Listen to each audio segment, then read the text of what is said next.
Now let's take a look at this integration question here from Woodgrove. The diagram shows part of the curve y equals to 10 minus 32 over x squared and two parallel lines OR and PQ. The equation of OR is y equals to x and the line intersects the curve at point R, 2, 2. PQ is the tangent of the curve at point Q. Part A, find the coordinates of Q and of P. Now when I read the paragraph here, I notice that there's only one information that's not drawn into the diagram, which is this one here. PQ is a tangent to the curve at point Q. So let us think about this one here. I know I'm going to take dy dx, which is the gradient. And I also notice this parallel line over here. I'm given y equals to x for the line of OR. So from there, I know that the gradient is 1. Parallel lines will share the same gradient. So they'll have gradient 1 for PQ. So what I'm going to do is I'm going to write down dy dx, which is the gradient value, equals to 1 at the point of Q. So I'll start this question by doing dy dx, and before I do that, let me rewrite this y equals to, I'm going to switch this one to 32 x power negative 2, so that it's easier for me to differentiate now. Differentiation of 10 is going to be 0. Let's differentiate this part here. Negative 2 times negative 32 is positive 64. And reduce the power by 1. Minus 2 minus 1 is going to be minus 3 here.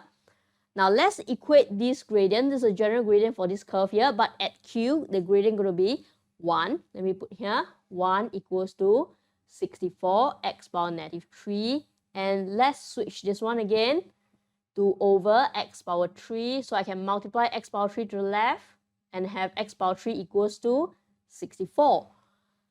Let's take cube root now, so that I have x equals to cube root of 64. That's going to be 4. This is the x coordinate for the point Q. And to get a y coordinate, remember, point Q is on this line here. So we can substitute 4 into this one here. So y coordinate of Q is going to be 10 minus 32 times 4 power negative 2. That will give you 8. Let me conclude the point Q here. Point Q coordinate 4, 8. Now let's take a look at point P. Point P is the y-intercept of the line PQ, and we know that we can form the line PQ by using a point here and also a gradient of 1. Let's do that now. So I'm going to write y minus y coordinate of Q, which is 8, equals to gradient 1, x minus x coordinate of Q, which is 4. Let's multiply this one in. I have x minus 4. And I'm going to move this minus 8 to the right, so I have plus 8 here. So the equation of the line will be y equals to x plus 4. Now I can write down coordinate for P. So P is on the y-axis, the x-coordinate here is 0, and this 4 is the y-intercept, so it's going to be 0, 4. So that's for coordinate of P. Now let me erase this part here to discuss part B. Part B of this question here, find the area of the shaded region OPQR. Now let's take a look at this diagram over here.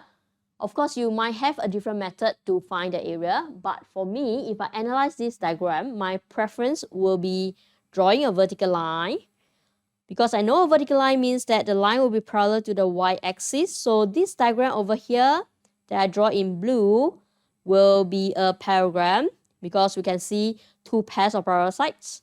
So for parallelogram, I'm going to use base times height. So if you rotate this picture a tiny bit, I can write the base on the side here as 4. So I can take the perpendicular height, which is this length here, that's 2, following the x-coordinate of R. Now, let me write down the area of parallelogram here.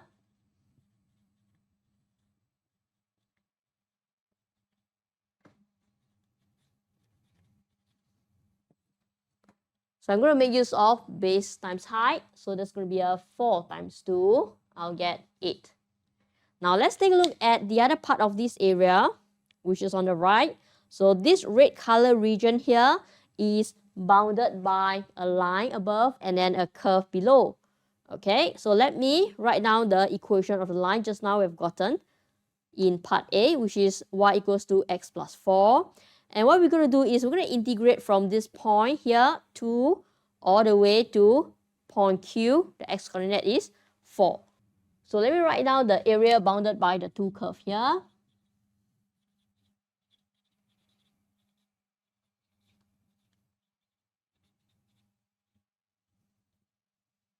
We're going to do an integration from 2 to 4 using the line. So I'm going to write down x plus 4. This is the one above minus the one below. I'm going to switch it again as 10 minus 32 x power negative 2. Then I'm going to write a square bracket. I'm going to write out what am I integrating with. This is the x. So next, I'm going to simplify before I do an integration. So I'm going to distribute this negative in here and also here. So what you see is that this x is still x. So I'm going to do 4 minus 10. That's a minus 6. Negative, negative. So it's a plus 32 x power negative 2 dx. So this step here we're doing integration. So raise power divide by power. Integrating negative 6 is negative 6x. Now this one here is the same. Raise power.